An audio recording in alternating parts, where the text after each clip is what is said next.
नमस्कार दोस्तों, स्वागत है आप सभी का आपके अपने study platform railway preparation booster में।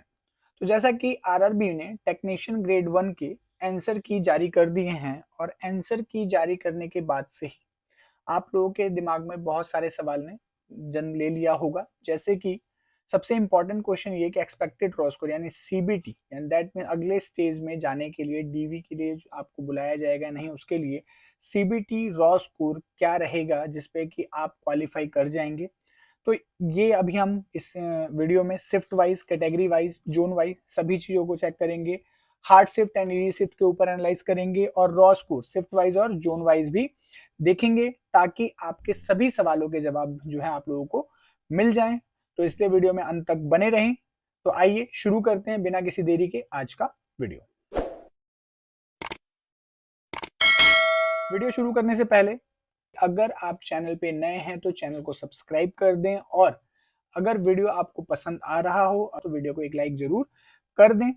तो आइए जानते हैं। सबसे पहले आंसर की जो है रेलवे द्वारा 26/12/2024 को जारी कर दी है और उम्मीद करता हूं कि आप सभी लोगों ने अभी अपना आंसर की जो है वो चेक कर लिया होगा और अगर चेक नहीं किया है तो जल्द से जल्द चेक कर लें क्योंकि 31/12/2024 जो है इसकी अंतिम तारीख है आंसर की को चेक करने की। ठीक है, अब बात करते हैं एग्जाम डेट। तो 19/12 और 20/12 यानी 2 दिन के अंदर ये इसका एग्जाम जो है आरआरबी टेक्नीशियन ग्रेड 1 का एग्जाम जो है था वो 4 शिफ्ट के अंदर लिया गया था। 4 शिफ्ट के अंदर ये एग्जाम लिया गया था। ठीक है, और इसमें जो है आपका अब आंसर की जारी करने के बाद आप क्वेश्चन पेपर को वॉच कर सकते हैं।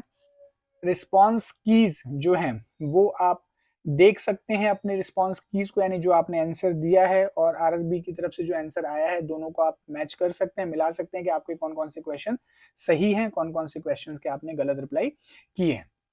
नेक्स्ट इसके बाद रेजिंग ऑफ द ऑब्जेक्शन जो है यानी रेज ऑप्शन जो है ऑब्जेक्शन रेज करने की जो डेट है वो 26/12 से 31/12 रखी गई है, जिसमें कि आप अगर कोई क्वेश्चन आपको गलत लग रहा है या जो उसके ऑप्शंस हैं उनमें किसी भी प्रकार का कोई डाउट है और या फिर आपने जो आंसर दिया है और आरआरबी के द्वारा जो आंसर जारी किया गया उसमें किसी तरह का डिस्प्यूट अगर बन रहा हो तो आप ऑब्जेक्शन रेज कर सकते हैं।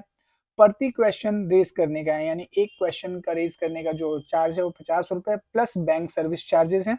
तो पर क्वेश्चन 50 रुपए प्लस बैंक सर्विस चार्जेस, जिसकी पेमेंट आप debit card, credit card, UPI से और स्टेट बैंक के भी कार्ड से यानी कुछ और भी बैंकों के बारे में बता रखा है इन्होंने, उनके कार्ड से भी आप पेमेंट कर सकते हैं। तो अगर आपने अभी तक अगर कोई ऑब्जेक्शन है रेज नहीं किया है तो आप जल्द से जल्द 31/12 से पहले रेज कर सकते हैं। तो आइए बढ़ते हैं अब आगे की तरफ।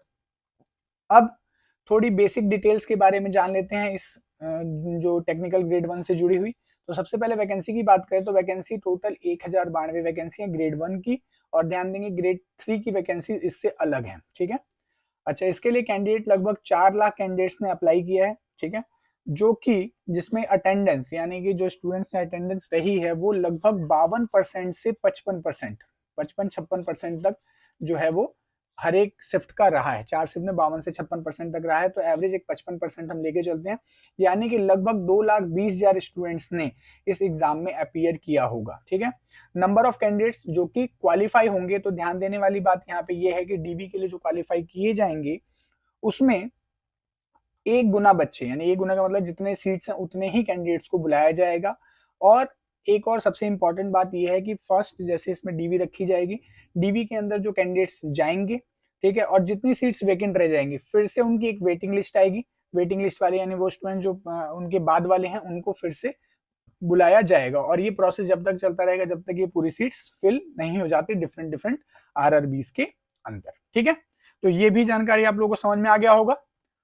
बात करते हैं अब इसमें 4 शिफ्ट के अंदर जो एग्जाम हुए, 19/12 के अंदर 3 शिफ्ट थी और 20/12 के अंदर 1 शिफ्ट थी। 4 शिफ्ट में सबसे जो डिफिकल्ट शिफ्ट रहा है वो 19/12 का पहला ही शिफ्ट जो है सबसे डिफिकल्ट शिफ्ट रहा है, और उसी के अगला वाला इजी शिफ्ट रहा है, क्योंकि इनके बीच में लगभग लगभग आपको दिख सकता है लगभग 4 मार्क्स का अंतर है। 4 मार्क्स का एक बड़ा डिफरेंस कह सकते हैं। ठीक है, क्योंकि ये एवरेज है तो 4 मार्क्स का अंतर जो है एक बड़ा अंतर माना जा सकता है। बाकी दो जो है लगभग मॉडरेट ही है, ये इसके नियरेस्ट है और ये वाला इसके नियरेस्ट है। ठीक है, तो लगभग लगभग इसी हिसाब से एक एवरेज एक एक 2-2 मार्क्स का फर्क जो है डिफरेंट डिफरेंट शिफ्ट्स के अंदर रहा है, लेकिन सबसे डिफिकल्ट और जो सबसे इजी शिफ्ट है उसमें लगभग 4 नंबर का फर्क है, जो कि नॉर्मलाइजेशन के अंदर बहुत बड़ा इंपैक्ट डालता है, क्योंकि यहाँ पे पर सीट एक ही बंदे को बुलाया जाएगा, ठीक है। तो इस हिसाब से अगर देखा जाए तो एक एक मार्क्स बहुत ही इंपॉर्टेंट रोल प्ले करने वाला है, ठीक है।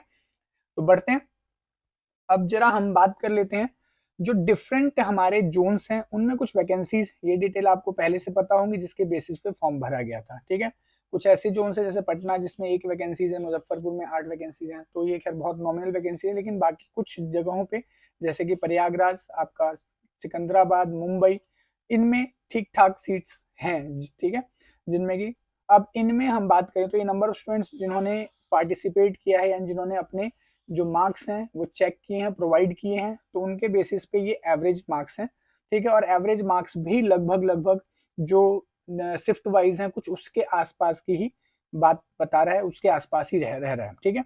बाकी कुछ जो थोड़े हाईएस्ट मार्क्स हैं वो लगभग 42 के आसपास का है, और जो लोवेस्ट है वो 33 मार्क्स के आसपास का जो है जोन वाइज। इसमें चेन्नई एक आ रहा है जिसमें कि 30 के आसपास का भी है, तो जहाँ पे ये चेन्नई में जहाँ एवरेज है वहाँ थोड़ा सा कट ऑफ डाउन जा सकता है, और जहाँ एवरेज मार्क्स हाई है वहाँ का कट ऑफ जनरली, जैसे कि प्रयागराज की कट ऑफ है, यहाँ की कट ऑफ जनरली हाई ही रहती है, ठीक है। बाकी कुछ जगहों पे जहाँ हाई है वहाँ पे सीट्स की प्रॉब्लम की वजह से, सीट्स कम है इसकी वजह से भी जो एवरेज मार्क्स हैं वो वहाँ पे हाई रहे हैं, ठीक है। बाकी जहाँ पे नंबर ऑफ स्टूडेंट्स ठीक ठाक हैं जैसे कि अहमदाबाद है, तो यहाँ की कट ऑफ आप देख सकते हो, नॉमिनल कट ऑफ ये 36 के आसपास, ठीक है। तो स्टूडेंट्स ये था जोन वाइज आपके नंबर ऑफ वैकेंसीज और वहां के एवरेज मार्क्स, जो कि लगभग लगभग शिफ्ट वाइज ही सेम कहानी है इसकी भी। अब स्टूडेंट्स बात करेंगे नेक्स्ट डेटा की, और बड़ा इंपॉर्टेंट डेटा है दैट मीन्स, और यहां से अब हमारे को कुछ अंदाजा ये लगेगा कि इस बार की जो वैकेंसीज आई हैं उसमें जो कट ऑफ है वो लगभग लगभग क्या रह सकती है, ठीक है। अच्छा, अगर मैं बाकी यहाँ पे देखूं तो 90 से यहाँ पे अभी तक जो 15,000 स्टूडेंट्स का डेटा, स्टूडेंट्स काफी इनफ डेटा होता है, क्योंकि ज्यादातर ये वो स्टूडेंट्स हैं जो कि अब अपने एग्जाम को लेके सीरियस हैं और उन्होंने अपने जो रैंक है उनको चेक किया है बकायदा डिफरेंट डिफरेंट वेबसाइट्स के ऊपर, ठीक है। तो इसलिए ये काफी इंपॉर्टेंट डेटा, और उसमें 90 से ऊपर सिर्फ एक स्टूडेंट है, 85 से 90 के बीच में एक स्टूडेंट, 80 से 85 के बीच में सिर्फ 3 स्टूडेंट्स, 75 से 80 के बीच में 10 स्टूडेंट्स, और 70 से 75 के बीच में 35 स्टूडेंट्स। मैं अभी तक काफी सारे एग्जाम के एनालिसिस कर चुका हूँ, और उसके बेसिस पे अगर मैं यहाँ पे एक आउटकम बनाऊं तो उस कंडीशन में ऐसा होता था कि 70 से 75 तक या 65 से 70 तक के बीच में लगभग लगभग 20 से 30% स्टूडेंट्स, पेपर लगभग इजी या डिफिकल्ट में भी, ठीक है, लगभग 20 से 30% स्टूडेंट्स कवर हो जाते थे जो भी डेटा मिलता था। लेकिन यहाँ पर जो है मात्र 65 से 70 के बीच में सिर्फ 1.12% ही स्टूडेंट्स जो हैं वो यहाँ पे अभी तक हमें डेटा मिल पाया है। तो इस बेसिस पे हम ये कंक्लूजन लगा सकते हैं कि एग्जाम का लेवल वाकई बहुत अच्छा रहा है। बहुत सारे स्टूडेंट ने जो ये क्लेम किया था कि वो 90 प्लस अटेम्प्ट करके आए हैं, बट यहाँ पे जो एवरेज स्कोर है और जो ये डेटा है इसमें हमें वो चीजें नजर नहीं आ रही, क्योंकि बहुत सारे स्टूडेंट्स ने बोला कि पेपर बहुत आसान था, बहुत सारे अटेम्प्ट करके आए, पर ऐसा लग रहा है कि जो आरआरबी के क्वेश्चंस थे या तो उनमें वो समझ नहीं पाए क्वेश्चन के पैटर्न को, और नेगेटिव मार्किंग वो ज्यादा करके आ गए हैं, तो शायद वो कहीं वो इन्हीं के बीच में खोके रह गए हैं वो स्टूडेंट्स, ठीक है। बाकी जिन्होंने शिद्दत से मेहनत करी थी उनके आप देख सकते हैं कि वो टॉप में तो हैं।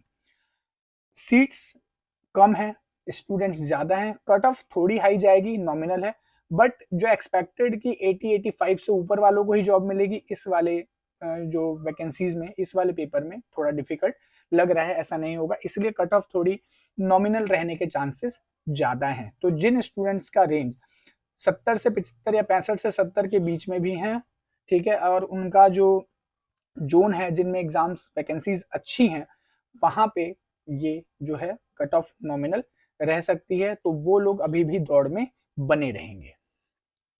अब स्टूडेंट्स एक्चुअल डेटा फिर वही सेम 90 से स्टूडेंट, अब ये कैटेगरी वाइज है अनरिजर्व की, ओबीसी, ईडब्ल्यूएस, एससी और एसटी की, तो यहाँ पे भी एक टोटल है उसमें, और ओबीसी का सिर्फ एक स्टूडेंट 90 से ऊपर मिला है, 85 से 90 के बीच में भी एक है, ओबीसी का ही 80 से 85 में 3 स्टूडेंट है जिसमें अनरिजर्व और ओबीसी का है। ईडब्ल्यूएस एससी एसटी का हमें कोई अभी तक डेटा नहीं मिला है जिनमें कोई स्टूडेंट लाई करता हो। 75 से 80 के बीच में भी कुछ कहानी ऐसी ही है, 70 से 75 के बीच में भी।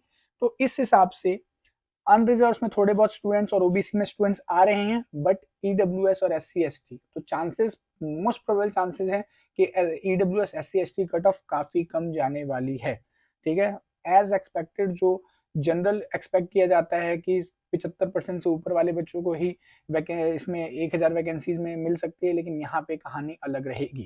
ठीक है, मैं बार बार कहता आ रहा हूँ कि पेपर डिफिकल्ट है, पेपर का डिफिकल्ट लग रहा है, बच्चों के मार्क्स नहीं बन पाए हैं, तो कट ऑफ जब है वो नीचे की तरफ जाएगी ही जाएगी।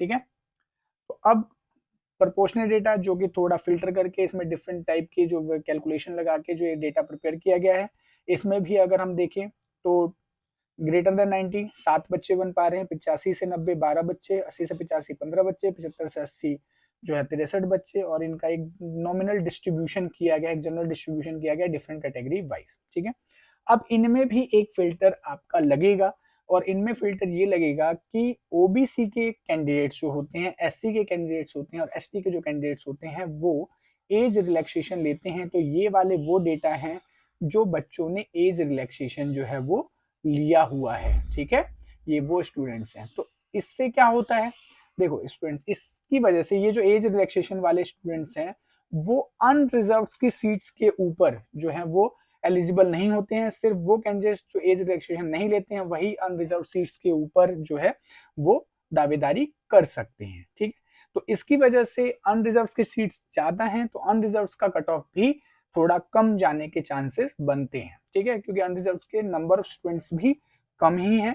ठीक है, तो उनमें से ज्यादातर जो ओबीसी एससी और एसटी के ही स्टूडेंट्स वहां पे दावेदारी करते हैं, लेकिन वो भी कम है, तो इसलिए कट ऑफ श्योर है कि कम ही जाएगा। ठीक है, बढ़ते हैं, वैकेंसी डिटेल देख लेते हैं कैटेगरी वाइज, क्योंकि यहाँ मैं बात कर रहा था अभी। अनरिजर्व की 503 सीटें हैं, ओबीसी की 272, ईडब्ल्यूएस की 95, एससी की 148 और एसटी की 73। तो इस बेसिस पे देखें तो इनटू 1 ही, यानी एक गुना ही बच्चों को लेना है, तो बराबर ही जितने सी वैकेंसीज है उतने ही नंबर ऑफ स्टूडेंट्स यहाँ पे लिए जाएंगे। ठीक है स्टूडेंट्स, बढ़ते हैं आगे की ओर। अब कट ऑफ जो आप इतने टाइम से वेट कर रहे हैं, ठीक है, वो कट ऑफ की अब बात कर लेते हैं। कट ऑफ की, तो कट ऑफ की अगर बात करें तो अनरिजर्व का हमने बहुत डेटा फिल्टर करके इतनी सारी कैलकुलेशन लगाने के बाद भी जो डेटा निकल कर आया है वो 65 से 70 के बीच में आ रहा है। और 65 से 70 के बीच का मैं यहाँ पे सेफ स्कोर बात करूं, क्योंकि 505 342 के बाद 505 की बात करें तो वो लगभग आपका 68 मार्क्स पे बन जाएगा। फिर यहाँ बात करें ओबीसी की तो 272 वैकेंसीज और 18 से 308, 308 थोड़ा सा ही ऊपर है, तो यहाँ पे नियरेस्ट टू आपका बन जाएगा 66 के आसपास। ईडब्ल्यूएस की बात करें तो 95 सीट्स और यहाँ 60 से थोड़ा नियरेस्ट, तो उस कंडीशन में यहाँ का जो कट ऑफ बनेगा वो आपका बनेगा लगभग 64 मार्क्स का। ठीक है, फिर इसमें बात कर लेते हैं जो आपका एससी के कैंडिडेट्स हैं, तो एससी 148 और ये 159, तो 60 के नियरेस्ट यानी लगभग 62 नंबर, 61 से 62 नंबर बन सकते हैं। और एसटी तो 55 से 60 के बीच में चला गया है डेटा। ठीक है, 55 60 73 है, और यहाँ पे हमारा 151 डेटा ही है, तो लगभग इसकी कट ऑफ जो है वो 58 के आसपास। ये वो स्कोर है जिसके आसपास एवरेज तौर पर, सभी शिफ्ट्स के लिए बात कर रहा हूं मैं, जो कि एवरेज तौर पर रहना चाहिए। बट अब क्योंकि आपके शिफ्ट वाइज जो है डिफिकल्टी और हार्डनेस था, इसलिए 2-4 मार्क्स का फर्क है, तो 2 मार्क्स अप, यानी कि अगर हम बात करें जो आपके डिफिकल्ट हार्ड शिफ्ट हैं, ठीक है, उनमें जो है उनमें 2 से 3 मार्क्स का कम स्कोर भी रहेगा तो भी आपका सिलेक्शन, क्योंकि उनके फिर नॉर्मलाइज मार्क्स बराबर हो जाएंगे जिनके इजी शिफ्ट में 2-3 मार्क्स ज्यादा होंगे। तो इसलिए अनरिजर्व के लिए जो कट ऑफ है 69 to 72, मॉडरेट की 72 74, इजी की 74 to 76, इसी तरह ओबीसी की 68 से 70, 70 से 72, 72 से 74 इजी शिफ्ट की 3 शिफ्ट में डिवाइड किया है मैंने। तो ये जो रैंक 1 पे था ये 2 और 3 रैंक वाली, और ये इजी शिफ्ट की रैंक 4 के लिए जो है ये कट ऑफ आपके लिए बनाई गई है। ठीक है, ईडब्ल्यूएस 62 से 64, 64 से 66, 66 से 68, एससी के लिए 59 से 61, 61 से 63 और 63 से 65, और एसटी के लिए 58 से 60, 60 से 62 और 62 से 64। ये जनरल इसलिए है, ठीक है, क्योंकि जो हार्ड शिफ्ट है वो 4 मार्क्स जो है एवरेज में कम पड़ रहा है, ठीक है, 4 मार्क्स कम है और इसमें 4 मार्क्स ज्यादा है, तो लगभग यही डिफरेंस आपके कट ऑफ नॉर्मलाइजेशन के बाद जो है वो बराबर करेगी, बराबर रहेगी, ठीक है। तो यहाँ से जिस स्टूडेंट्स के 64 आए हैं, इससे जिसके 60 आए हैं, वो दोनों ही लगभग नॉर्मलाइजेशन में बराबर रहेंगे, ठीक है। तो ये था students shift wise cut off, यानी जो हार्ड शिफ्ट में पढ़ रहे हैं तो वो अपने मार्क्स देख सकते हैं, जो इजी शिफ्ट में वो अपने मार्क्स देख सकते हैं। अब बात कर लेते हैं जोन वाइज की। जोन वाइज जो है अब ये 1, 8, 12, 16, 17, 18, यहाँ 25, 29, 30 ये कुछ ऐसे हैं जहाँ पे लगभग जो वैकेंसीज हैं वो बहुत ही कम है।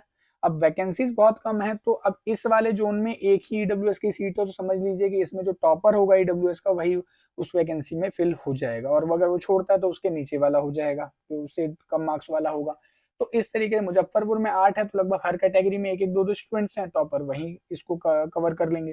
तो इसलिए इनमें जो कट ऑफ के चांसेस हैं वो थोड़े हाई रहेंगे। तो 70 से 75, अब हार्ड शिफ्ट है तो 70 नंबर और इजी शिफ्ट है तो 75 नंबर वाला ही उसके अंदर जनरली उस सीट को ऑक्युपाई कर लेगा। ओबीसी में भी सेम 68 से 72, 54 से 58, 53, 57 और 51 से 54 तक में, ठीक है। और स्टूडेंट्स अब इसके बाद बात करें तो जम्मू, बेंगलुरु, चेन्नई, ठीक है, गोरखपुर, अजमेर, अहमदाबाद और कोलकाता, ठीक है। तो इसमें जो सीट्स नॉमिनल हैं, मॉडरेट सीट्स हैं, 35 से 74 तक की सीटें इसके अंदर, तो इसलिए थोड़ा सा नॉमिनल रहेगा। तो 65, 70, 63, 68, 50 से 54, 54 से 53, 50, 53, 48 से 51, तो इस तरीके से ये जनरल कट ऑफ। और सिकंदराबाद, अब यहाँ पे क्योंकि सीट्स की वैकेंसीज जो है वो ज्यादा, सबसे ज्यादा मुंबई में है, तो मुंबई के चांसेस सबसे ज्यादा है कि वहां पे कट ऑफ जनरली कम जाएगी। वैसे Mumbai cut off generally high रहता है, बट क्योंकि नंबर ऑफ वैकेंसी ज्यादा है तो कहीं ना कहीं कट ऑफ जो है उतने वैकेंसीज को फिल करने के लिए कट ऑफ जो है वो डाउन जाएगी। तो अनरिजर्व 60 से 65, ये 58 से 63 ओबीसी में, ईडब्ल्यूएस 46 से 50 के बीच में, एससी 47 से 50 और ये 46 से 48 के बीच में रह सकती हैं। तो स्टूडेंट्स ये था जनरली डेटा, ठीक है, जो कि डिफरेंट जोन वाइज में क्योंकि वैकेंसी ज्यादा है तो नंबर ऑफ जो है वहां पे मार्क्स भी घटेंगे, ठीक है। तो स्टूडेंट ये था आपका। और स्टूडेंट्स अगर वीडियो पसंद आई हो, क्योंकि काफी मेहनत की गई है आप लोगों के लिए डेटा कलेक्ट करने के लिए, तो वीडियो अगर पसंद आई तो वीडियो को लाइक करें, अपने फ्रेंड्स के साथ शेयर करें। किसी भी क्वेरी या सजेशन के लिए आप हमें कमेंट कर सकते हैं, और अगर चैनल पे नए हैं तो सब्सक्राइब जरूर कर लें। इसके अलावा आप हमारे साथ टेलीग्राम ग्रुप और व्हाट्सएप ग्रुप पे भी ज्वाइन हो सकते हैं, जिसका लिंक आपको डिस्क्रिप्शन बॉक्स में मिल जाएगा स्टूडेंट्स। तो आई होप वीडियो आपको बहुत अच्छी लगी है, और इसी तरह की वीडियो हम आप लोगों के लिए लाते रहेंगे आगे के लिए। तब तक के लिए टाटा, बाय बाय, थैंक यू।